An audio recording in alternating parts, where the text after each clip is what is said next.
Barangay FM 103.5 forever. Papa Big Joe, Papa Big Joe, enjoy ang akong adlaw kay na siya sa show. Bisa na sa kamo ato, kuyog nimo ang vibe sa Barangay FM 103.5. Mga higala, aniana ang tulumanong maghatag ug katin-awan ug pagsabot sa inyong makalilisang nga mga problema. Kini ang Papa Big Joe. Pasabta ko. Papa Big Joe. Pasabta ko. Oras na po para sa tuwang Papa Big Joe. Pasabta ko nga segment ka barangay. Alas 7:35 sa buntag. Kabulo ko kini inyong ginahulat kada buntag. Diri sa tuwang programang Pot Pot and Friends. Og sugda na nato. Aduna kini title nga. Ayaw saba sa ako ang sekreto ha. Igsuon bitaw ta. Mayong buntag, Papa Big Joe. Usa ako sa mga bag-o nimo nga listeners. Malingaw jud ko sa imong Papa Big Joe pasabtak ko be nga programa. Maong mi-message ko sa imo ang FB page nga Papa Big Joe Davao para mangayo sa imong pagpasabot sa ako ang dakong problema. Pasabtasab ko ninyo mga kabarangay ha. Ako di ay si Maricel, usa ka college student sa usa ka universidad sa Tagum. Duha raming mag-igsuon Papa Big Joe sa ako ang ate Denise. Minyo na si ate. Ug OFW ang iyang bana nga nadistino sa Qatar isip usa ka mekaniko. Ug aduna sab sila'y usa ka anak. Sukad pagkabata namo ni ate Papa Big Joe, kampi jud mis tanang butang maskin sa kabuang. Mahinumduman nako nga kapilan na bunalan si ate sa amo ang papa tungod sa kasipat nako. Ako o niya ang ako ang mga nabuhat nga sala hangtod nga midako mi kasangga jud ming duha. In fact, siya ang nagapaskwela sa kuha karon tungod dugay nang namatay ang among papa ug walay trabaho si mama. Dako akong respeto sa akong ate Papa Big Joe.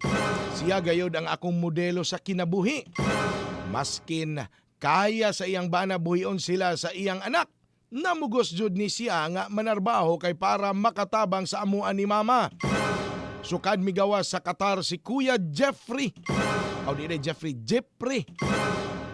Gipabalhin mi ni ate sa ilang balay para didto na mupuyo tungod wala siya'y katimbayayong sa pagbantay sa ilang anak ni Kuya Jeffrey.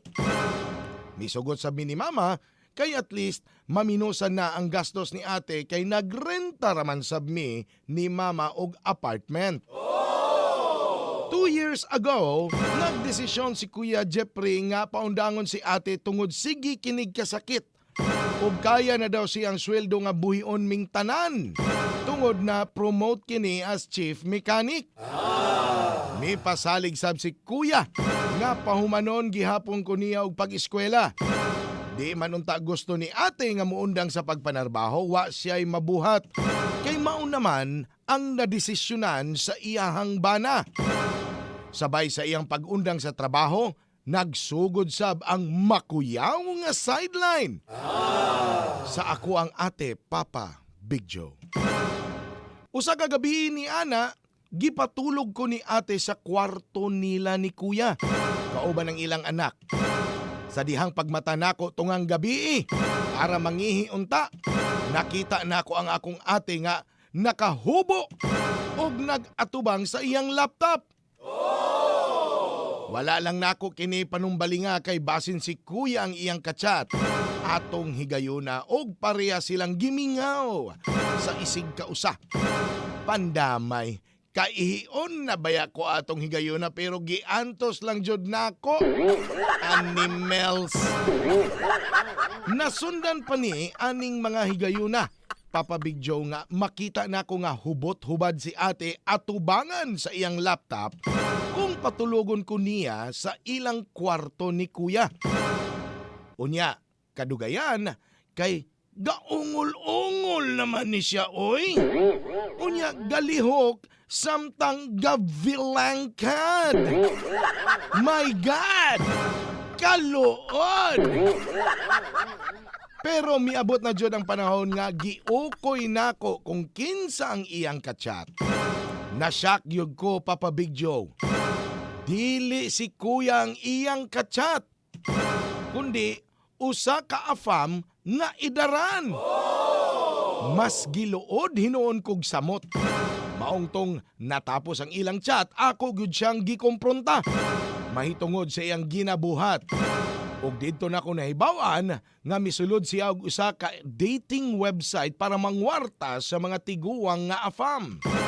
Gwapa ug sexy ba gihapon ang akong ate, Kuya Big Joe.